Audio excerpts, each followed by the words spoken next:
Hey, welcome back to the How to Podcast series. I have two co-hosts with me as co-hosts.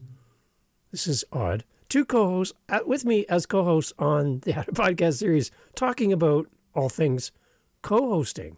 Have you thought about starting a podcast and you're like, oh, I don't think I can do this by myself? Maybe a co-host is the right thing for you. What do you think? Listen, today we got Shaun Bernstein on here and Alicia Disantis. They have a podcast called Branding and the Beast. Alicia's in the U.S. Shaun is in Canada. They've met one time in person, and they do a podcast together. You can have a co-host on your show, so you don't have to do all the work. So we talk about how to split up the work together. What happens if you start making money? What do you do with this? Just how to do an episode together without talking over each other. And the two of them joined me on the episode. I'm really excited to have this. The first time ever that I've had co-hosts talking about co-hosting. My gosh, that's a lot of co-hosts. Enjoy the podcast. Thanks for being here. And I hope you like this. And again, go start a podcast. And this is how to find a co-host right here on the How to Podcast series. Here we go. Shaun, Alicia, you ready? Here we go. Okay, everyone, welcome to the How to Podcast series. I have two people who are co-hosts together, co-hosting with me today, which means I have co-hosts that are co-hosting as co-hosts, something like that. Welcome to the podcast to my wonderful friends, one here in Canada, Shaun, and one in the U.S., Alicia. Welcome to the podcast. Nice to have you here. Thanks for having us. Thank you so much. So excited to be here. So this is quite fun. Okay, I've never done this before, so there is no ground rules for this. So we'll just kind of make this up as we go. You guys have a podcast together. I'm loving it, by the way. I'm one of your listeners with my hand in the air here. Tell us about your podcast. Alicia, let's start with you. Tell us about the name of the podcast and who the podcast is for. Sure. So the podcast is called Branding and the Beast, which took much, much deliberation. Firstly, to find a podcast name that wasn't already taken. And secondly, to find one that was just not horribly boring. So we came up with that. And the whole story behind that is that it's about storytelling. So going back to Beauty and the Beast, stories of, folklore and children's stories and all that stuff that really works and translates very similarly into how people market their businesses and achieve their goals professionally. So Branding and the Beast, we started talking about it this time last year, and I reached out to Shaun and said, you want to do a podcast? Shoulder shrug. And he said, okay, shoulder shrug. And literally, people think it's like a big groundbreaking thing where you go and stand on a cliff and say, I'm going to create a podcast.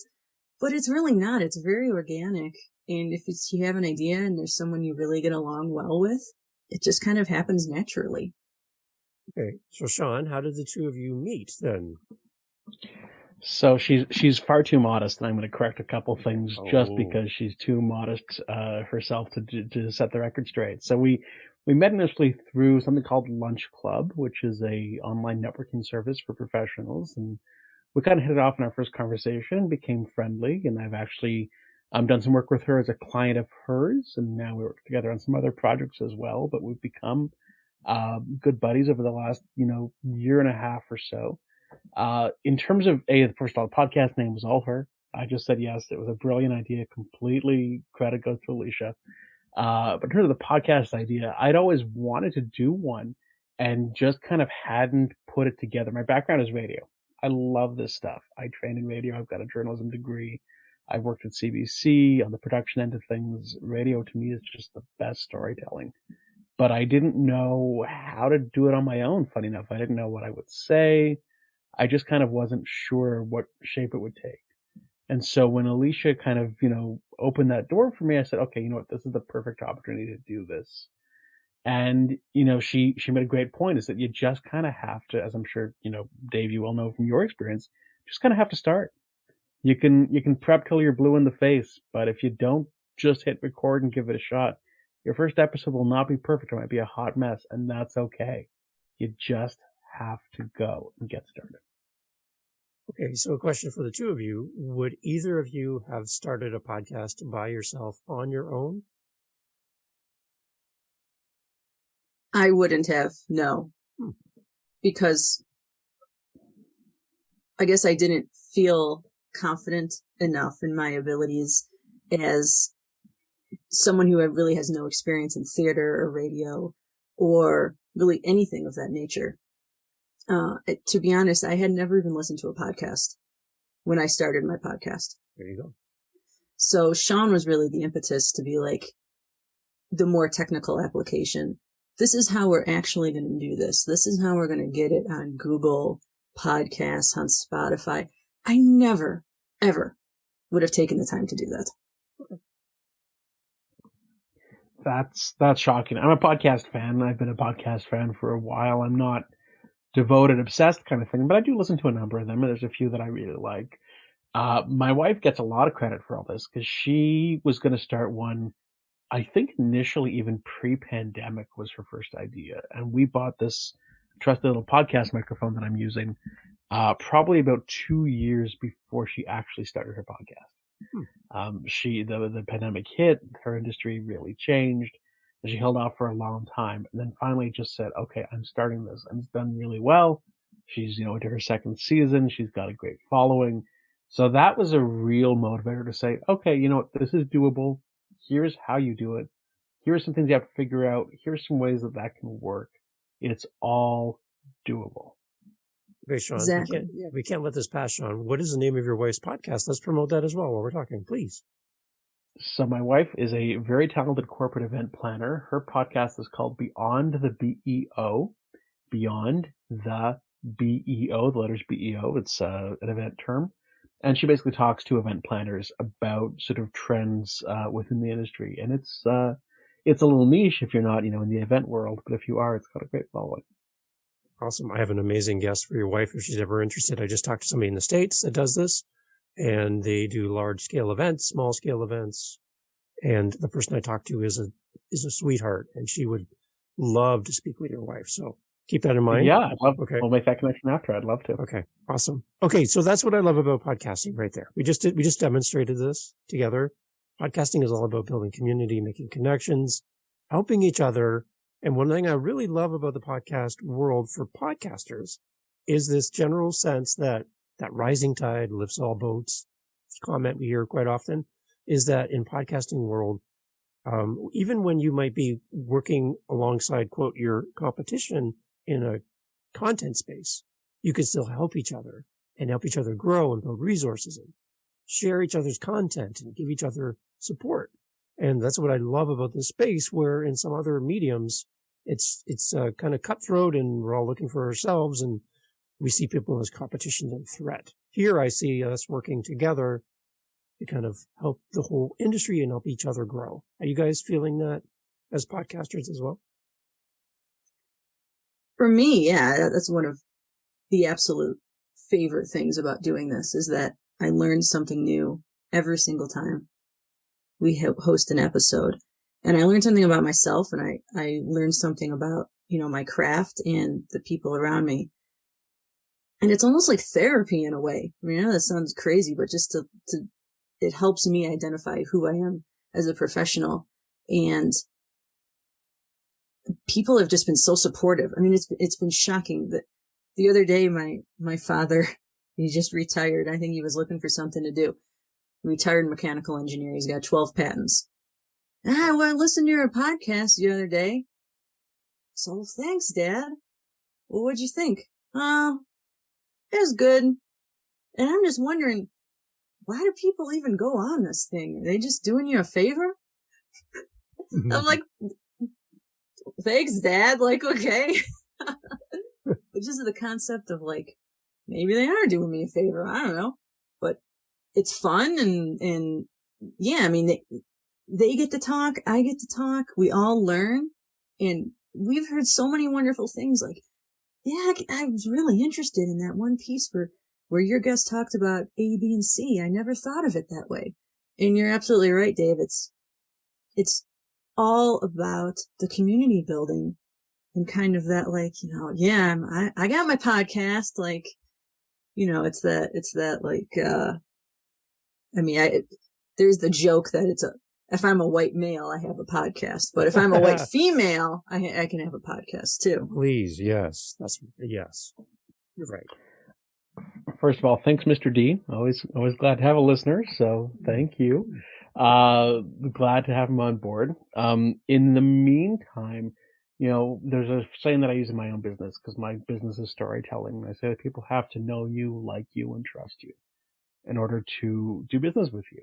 And I think part of that is, for us, there's no question we talk about our own businesses on our show, and, if we can build business for ourselves, that's great. But we also are building business for all of our guests. Right. We're letting people in to learn more about these very talented individuals, a lot of whom are in, the creation space and looking for new clients. So if we can help get someone that exposure and, get people to know, like, and trust them, we're thrilled to do it. I've been a guest on a lot of podcasts myself, and I love the opportunity to have that kind of exposure, just to talk and tell stories. If something comes of it from business, great. If not, that's cool too, because it just means people know, like, and trust you. So if we can give anybody else that opportunity, and I think we have for, at least 10 of our guests, I think that's pretty cool. Absolutely. And for me, I work out of a 10 by 10 room. I would love the opportunity to talk with somebody. It's the essence of who we are as professionals. That's really, I think that's what's so compelling about podcasts now, especially professional, business podcasts, is that so many people work remote now, and it's hard to find that connection. And to be honest, it's really hard to find quality content, especially in marketing and branding. There is so much of it out there. And so many people don't know what the heck they're talking about. Right. Right. Yeah. And that's what I love about your podcast. The two of you is you go to the places that we need to go to, and the topics they bring you in. Your guests are great. Like everything. The whole podcast is just awesome. For a podcaster, I can learn so much from your show to help me brand and grow my podcast. So you're helping me as a listener, and to have you in my earbuds and now to see you on my screen is, again, quite surreal, because I know your voice and I know how you talk to each other, and I know little things that happen in your show. And that's the connection that I think we don't realize we have with listeners, is that they think and feel like they know us, to the point that if they saw us together at some meeting or some event, they would walk up to you and be like, Shaun, Alicia, how's it going? Oh, I love episode 2 when you did the thing. And you're like, and you are? Like, who are, I know you. I know all your stories and all your jokes and all the things. And how's the dog, by the way? Like, what? You remember all that? So that's a great connection, I think, between listener and podcaster, that we don't realize how much impact we have on people that listen to our voice every week. Absolutely. And that's something that's really important to me, is just as a human, just ethically, the concept of you don't have to do a lot to make an impact. Even if we impact one person by doing this, that's enough for me. I don't have to have thousands upon thousands of subscribers. I don't have to have these vanity metrics. If there's one single person that learns something from what Shaun and I go on about, that's enough for me. There you go. I'm that person.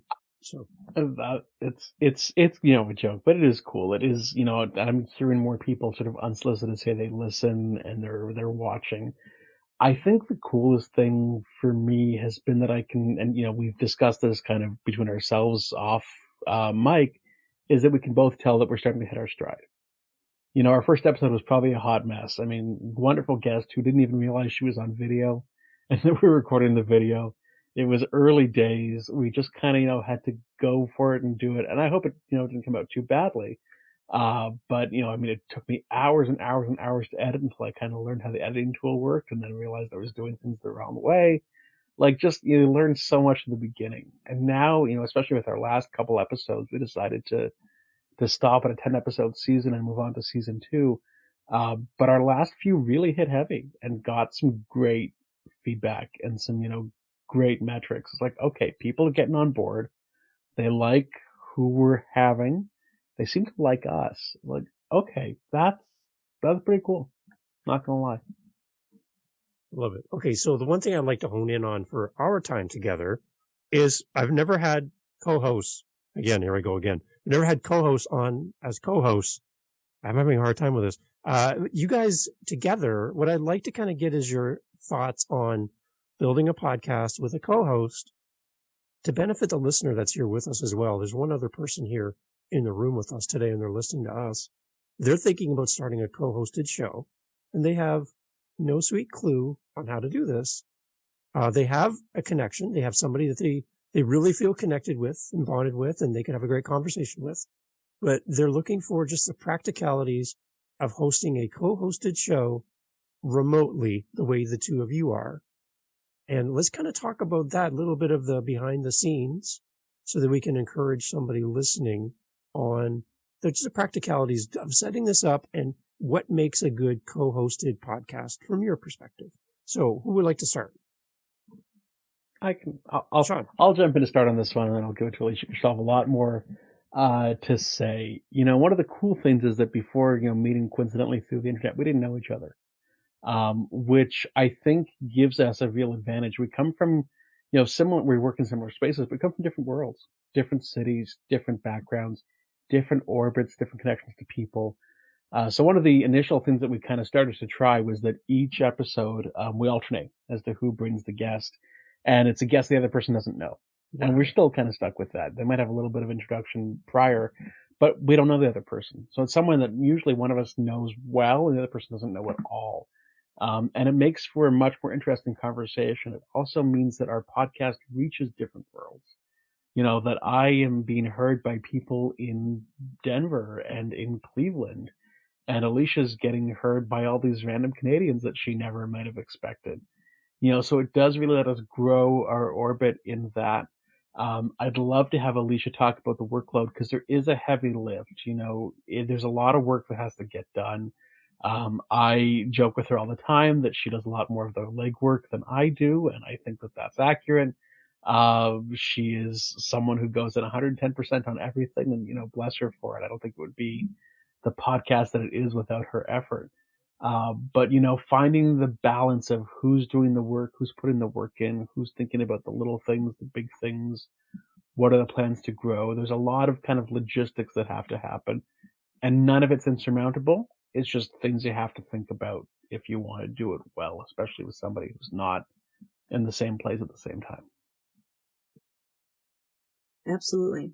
So one of the things that I can't emphasize enough is the concept of accountability. So you're not just choosing someone you get along well with. This is essentially a business, and it can destroy your relationship with someone if there aren't defined responsibilities of who's going to be doing what and a level of accountability that you'd expect from a business partner.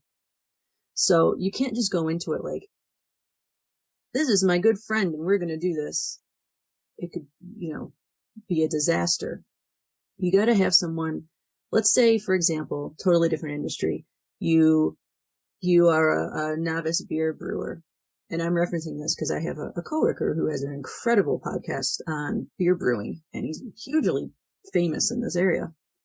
Let's say you want to co-host. You have a friend that also is a novice beer brewer in their garage. That's great.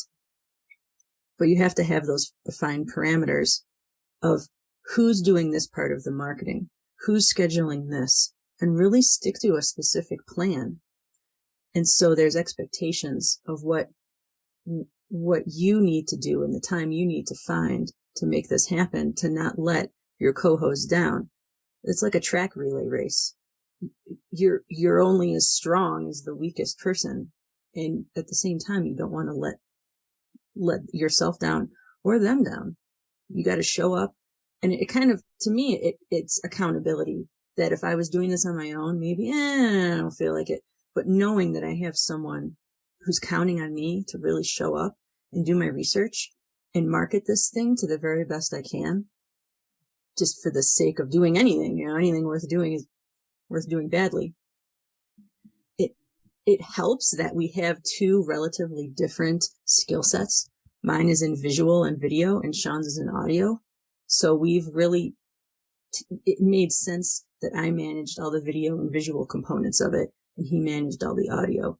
Getting it on Google, getting all these very technical things that, take a lot of time. And also the benefit of having a co-host is that you share the workload. Right. So the negative of it is, the accountability, whether that's a negative or positive. The positive is that it's roughly split in half. So there's some weeks, I research who we're talking about, but the beauty in it is going into it cold. That's kind of one of the whole themes of it, is that I don't know this person, and I provide a unique insight because I don't know them. Shaun's may have known them for 20 years. So it also lessens, in a way, it increases the responsibility, but also lessens the responsibility at the same time on the workload because it's back and forth. It's 100% true what you said about depending on each other. And that's it. That might not be 50-50. You're probably a better marketer than I am, and you get the videos up, on social, and I often piggyback on those. That's fine. But it's not as though we set a date for recording. One of us goes, oops, I forgot to get a guest. That we couldn't do. We can't do that to ourselves or to each other. So there are kind of core foundational responsibilities that you have to lay out, and you've got to hold to them. And if something's to be rescheduled, that's fine. Life happens. But you need to have that kind of accountability, realizing there's more at stake here than just, you two farting around doing something fun on a microphone. Right. Yeah. And I think one thing that's really important, that shouldn't be overlooked is the general, theatrical relationship you have with that person. If you're both pretty droll and you don't really have any sort of cadence about how you communicate with each other, and you don't get a sense for when the other person pauses and when you're supposed to talk, or when it's their time to shine and you're hogging the mic, those are very psychological things that you have to be in tune with that person, because someone's listening to two people broadcasting, essentially. And if they don't have that cadence, it's going to sound crappy. Right. It's funny. Sorry, Dave, let me jump in for a second. It's funny that you say that. For example, Alicia takes a lot of pauses and speaks really slowly at times. And the first couple times I was editing, I'm like, okay, let me get rid of this half second. And then I said, you know what? No, that's Alicia being Alicia. It doesn't lessen the value of what she has to say, or, the insight and wisdom that she brings to the table. That's just her cadence. And that's part of her being her. And I'm really self-deprecating, make a lot of jokes at my own expense. And it's not a self-esteem thing, I promise you. I just think that I'm funny. But that's something that, that I do. That's part of me. And, a few of them I'm sure should be cut, but you wouldn't want to cut all of those because then I wouldn't be myself. So we fit well together in recognizing what we bring to the table uniquely and together. I love it. Okay, so I want to make sure I clarify this too. You two haven't physically met each other in person yet. Is that right? No, we met. We have. Well, yeah, okay. no, Alicia came up last summer and we hung out for the better part of a day and had a great dinner with my wife. And cool. So, yeah, we've met them once. Okay. So, now the reason I'm asking that is because I want to know, how do you build chemistry remotely with your co-host? You're together, I don't know, X number of hours per week or whatever on a regular basis. You're talking to each other, recording, and maybe talking through email or whatever. But how do you, on the microphone, have chemistry back and forth? Was that difficult to create at the beginning of the podcast? Give me some insight on that. So I think if you would have asked me this question 10 years ago, it would have been a very different scenario. But we've been thrown into such a remote world, and Shaun's a relatively remote entrepreneur. I am too. I work from home. It's just something that we've evolved to be able to do through Zoom and through, the phone now. The pandemic really accelerated that. So I think it's just kind of, I have clients I work with for years that I've never met. It's just kind of how it is now. And for better or worse, the changing dynamic of social structures, I think it really depends on the individual. But I don't think I know studies have shown it's not as hard as it once was for humans to make a connection over video. Of course, I would love to see Shaun once a week for pancakes and coffee, but it's just not going to happen. Yeah. I'm probably in that same boat. I'd say about half my clients I've never met face to face, so it's kind of something we've adapted to. We hit it off, early, just sort of, we like each other, both interesting, quirky people, and I think we connected on that front, so that really helped, number one. Number two was that I was an early client of Alicia's in her branding business, and she kind of helped me brand my own business. So she got to really know me well from a really kind of intimate point very early.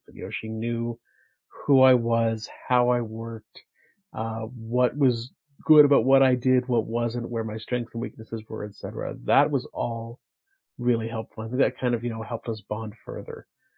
So by the time the idea of the podcast came up, we were fairly close friends, for as close friends as you can be with somebody you haven't met, and we just kind of said, okay, go for it. So by the time we actually did meet face to face, I think we were about 2-3 episodes in at least.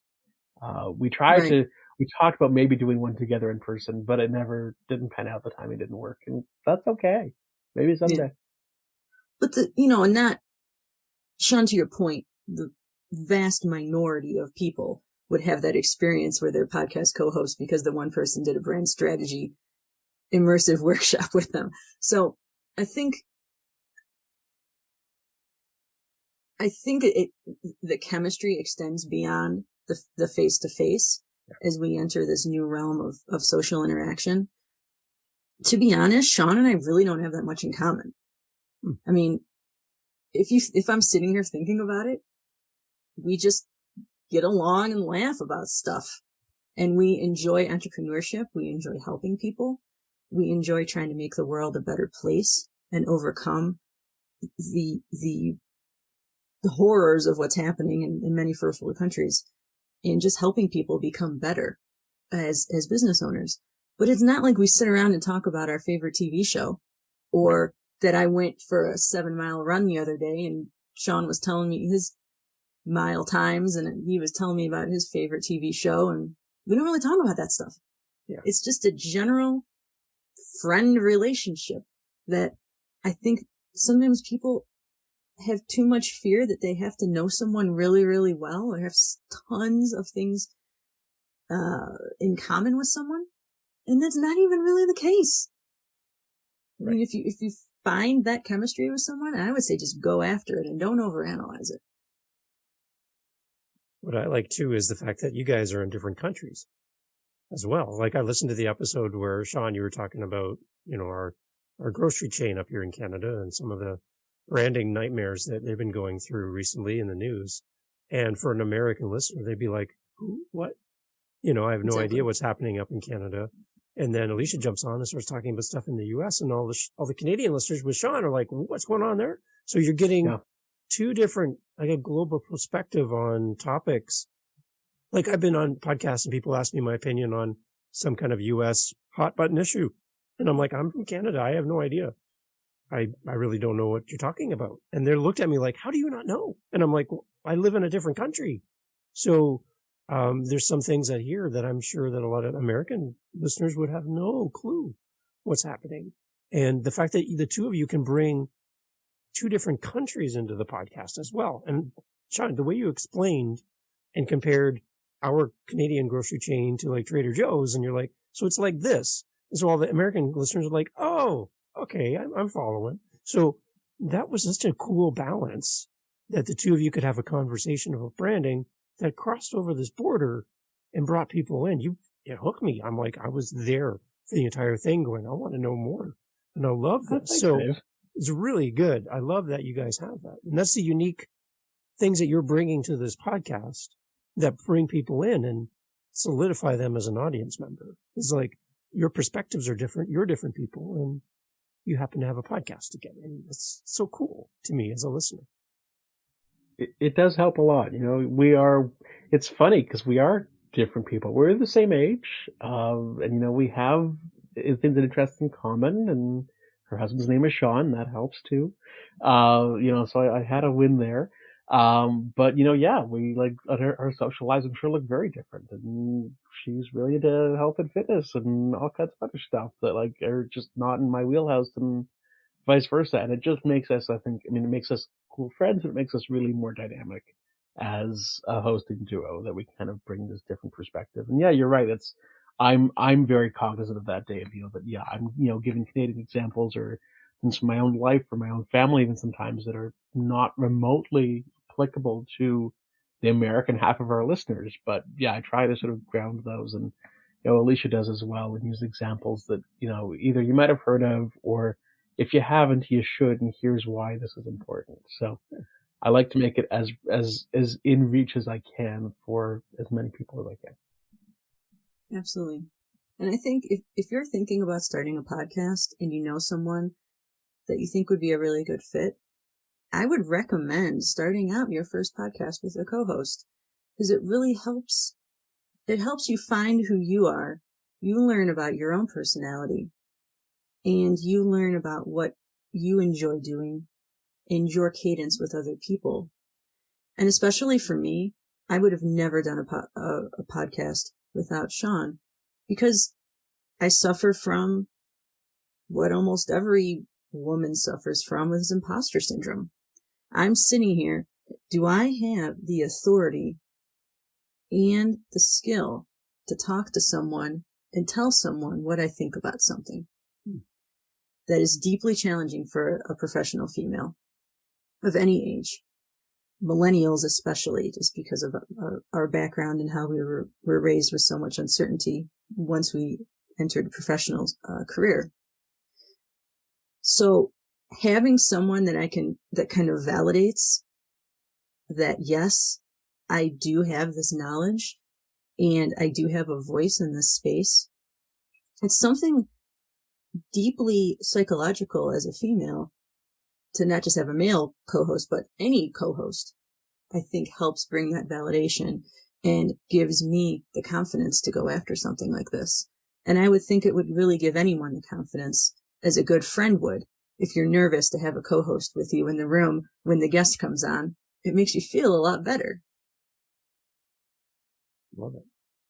How do you guys balance out just who's talking on the mic? You talked about how one host knows who's coming on more than the other host, but how do you kind of just structure between the two of you? Do you have cues that you do so one person knows not to talk over the other?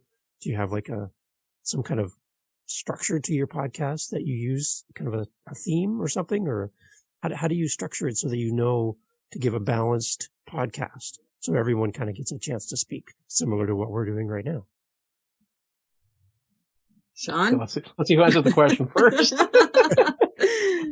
Honestly, we don't. We're pretty good. I think we tried in the beginning. I feel like we sort of, okay, this will be my question, then your question, then this and that. And then we stopped doing that pretty early on. We're pretty decent, when it's an environment just like this. I mean, this is not dissimilar than one of our own episodes. And so you kind of get the vibe. And yeah, you'll have a couple seconds where, just like that, where we might talk over each other. But we respect each other, and we are curious with what each other has to say. And neither of us are really hogging for airtime, which also helps. I don't think either of us have much ego, if at all, in any of this, which I think is crucial to a partnership. If one of you has a massive ego and the other one doesn't, you're in trouble. So you gotta make sure that it's someone who is with you on that same page. Two egos, you're gonna claw at each other. One yes, one no, you're gonna wind up in trouble. So I think that's the thing to watch for. And I think we're pretty good about keeping those in check, that none of us, need to be the star of the show at any given time. Exactly. My main concern, Shaun, sorry, but it's not really you that I'd be offending, it's the guest. I'm more concerned about making sure that the guest, because you can listen to us all day long, but the guest is the star. The guest is the one who really has something brilliant to bring to the table. I would argue that people are listening to listen to the guest more than to us. And so I don't want to talk over them. I'm going to be respectful of what they have to say while still keeping it in the time frame, which can be very challenging. The time management perspective, we always go over. And that's something I think we have to work on in season 2. But that's something too, a very psychological component of this, of giving them enough room and enough questions to feel comfortable in their space, but not having them go on, being respectful of when to kind of cut them off and wrap things up. It's very delicate. The trick from radio is that people hate silence, and they will fill that void. So, if they have an opportunity, if you just let them talk, there's Barbara from the CBC, if you want to go to a Canadian reference, who was one of our great journalists from the 70s and 80s, and her motto was ask a short question and get out of the way. And that's what I really try to focus on us doing, is ask a short question, get out of the way. I give them as much rope as I can to let them talk. And if we have to then go back afterwards and cut out some pieces that, are running a little long or don't make too much sense, that's fine. Like, if we have to cut out a paragraph here or an anecdote there, and that's how we fit into our time, I'd much rather do that than, have a guest who can't get a word in edgewise because we're, all over each other and, clamoring and asking them questions on top of each other. Nobody wants to hear that. We did that with Brent Jensen, though, because I was so excited to talk. We were fangirling pretty hard. Exactly. But I mean, how can you resist? And I can read the phone book. But anyway, I digress. Okay, so any thoughts from your point of view too, just on, I guess the one thing that comes up whenever I hear people talk about co-hosting is it's great at the beginning. Everything's happy roses. Everything's awesome. But then, and you're not making any money really. This is more for the podcast sake. It's all organic. But then there comes a point in time for some podcasts that are co-hosted where the topic of money does come up and you do get a sponsor or someone gives you your first $20 and the two of you look at each other and go, what are we supposed to do with this? Like, how does this work? Right. There's the hosting fees, there's the time, there's the editing, there's the research, there's all the emails, and like we're both contributing financially to this podcast.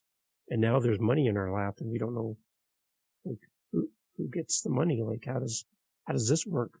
For co-hosts, do you guys have any thoughts around when you do get to the point, if that ever does happen, about monetization, that you guys would sit down and go, oh, well, we need to talk. Now, this is a business. Alicia, you talked about this at the beginning. This is a business. And a business requires money to survive. So when that does come in the future, what kind of conversation are the two of you going to have as co-hosts about that?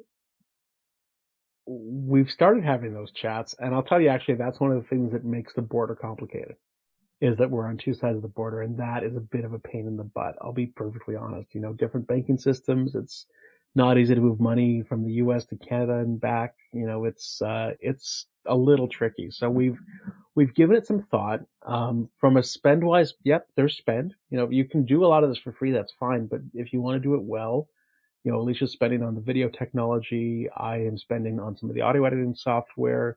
I think I just picked up a domain.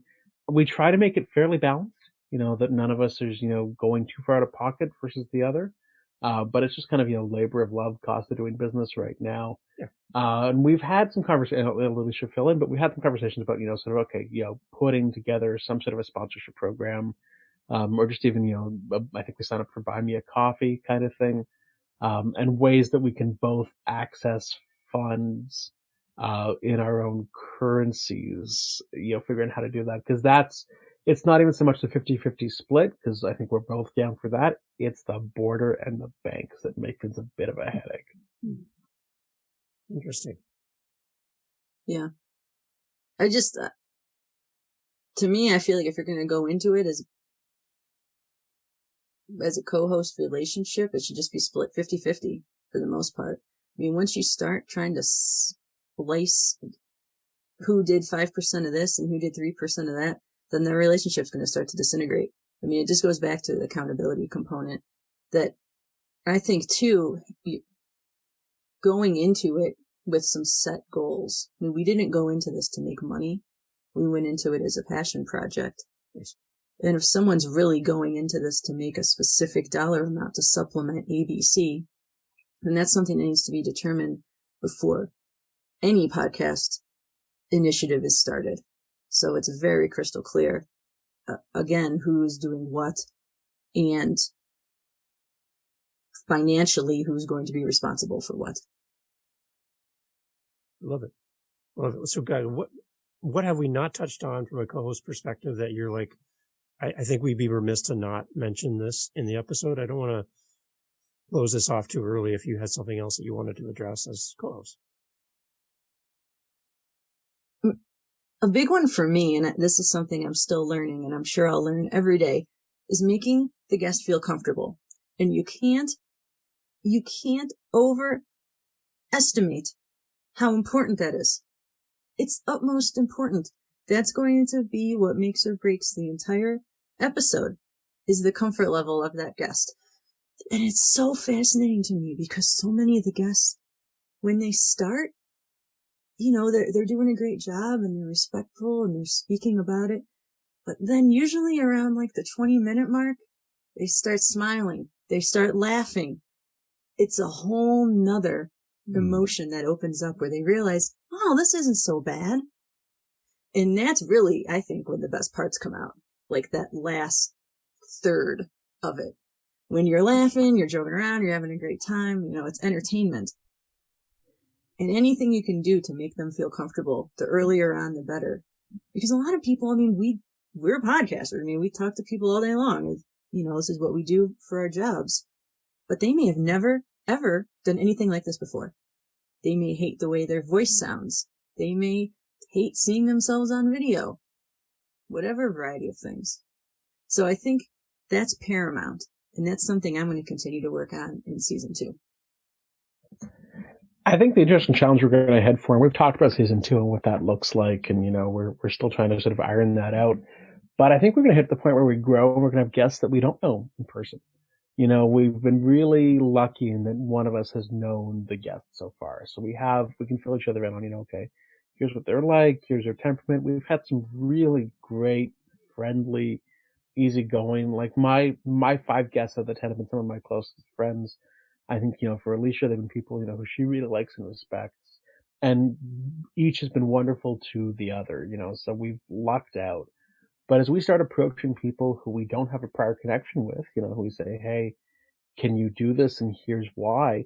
That's great, but that's where we're really going to have to start getting, a little creative into how we get somebody really warm and engaged from the start. That's a great point. Nice. So from your perspective, from both of your mics, from behind your mics, co-hosting works for you. I'm glad to know that as a co-hosted relationship, it meant that the two of you could start a podcast where you might not have on your own. That's great because I think I'm of the opinion for podcasters listening that if you have a story, and I would say most people do, that your story can change someone's life or improve it. And if the fear of starting is the one thing that we can help alleviate for you, maybe co-hosting would be the great way to start. And then at least you're on the mic, you're learning, you're growing, and developing your craft together in a safe place with somebody you trust. And by doing that, that might be the one thing that gets you started. And your message will come out and people will be listening. And that's, as soon as you start seeing those numbers on your analytics that country A is listening and country B is listening, you're like, what is going on? Right? And it's encouraging. And when you start hearing feedback from your audience, again, it's encouraging because it's like, yes, this matters. To your point, Alicia, if one person's life is impacted in any significant way because of my podcast, it's all worth it. Even if I don't make a penny. And that's the spirit I love about your show together, is it shows in your content that that's your focus, is we're here to support you as the listener and support our guests and promote them. It shines through and you can't fake that stuff. And that's what I love about your show. So guys, thank you for being part of the How to Podcast series. So happy to have you guys on. And as a listener of your podcast, I just want to thank you for creating great episodes. Give us a sneak peek what's coming in the next season. Can you give us any spoilers, any little bit? Yes. We were just talking about this actually a few hours ago. We are looking at more storytelling, more of the human journey that the guest has been on, their insights, their challenges, what they've overcome. And what we found with our podcast is that the best performing ones are the ones that are the most niche. So the ones that really drill into something very specific. So that's also something we're looking at, is having more niche content. For example, our last one with Jared Kligerman was on CPG, consumer packaged goods. And people really loved to dig into like what something looks like in a grocery store aisle. It's something really, a pretty minuscule component of the whole, wide world of marketing. Nice. Good. Shaun, what else? What can you add? That was my question for you, off mic, because you're a listener. What do you want to see or hear from us in season 2? We're all ears. So let's go back to that illustration of the grocery chain and the things going in Canada about branding. I love when the two of you get a little bit into each other's country and what's happening, because it's fascinating to me to hear things happening in the US from Alicia's point of view and go, oh, okay, I never thought of it that way, or you've expanded my knowledge of a certain thing that's happening. But when you celebrate the differences between Canada and US, because we are unique, as closely as we are to the border to each other, there is some things that are pretty different. So I love the fact that you celebrate the difference. And that would be one thing that I would love to see, is a little bit more of maybe, Shaun, if something's pertinent to something in Canada, that you bring that out and share that the way you did. I just found that to be unique and creative. So that's something because it's different, right? Again, it's just something that you're not going to hear on another podcast, because you guys are unique in your own way. So I love that. More CanCon. Got it. I never really thought about that. See? Blowing my mind. Cool. And then all the US people just went, CanCon? What the heck is that? Right? So, including me. Yes. So we have rules about how much content has to be Canadian here in Canada. Anyways, thank you both for being 50-50 on content and country and co-hosting and all of the things. You guys are great. I love having you on. I'd love to have you back. The door's always open. We'd love to have you back again. So let's keep the door open. Okay, guys? Thank you so much for having us. It's really fun to have you together. Thanks for having us, Dave. This was great. And see, I told you, Alicia, he was really well behaved the whole time. I'm so proud of him. Gold star. He gets a candy after we're done. I love it. A good Canadian candy for all of his hard work. There you go. There you go, Shaun. There you go. Thank you both. Everyone go check out the podcast. We'll have links in the show notes, and make sure you listen, like, subscribe, follow, do all the things, and share it with somebody. Come on. You can do this. Everybody can do that. Thanks, guys. Thank you. Thank you. Cheers.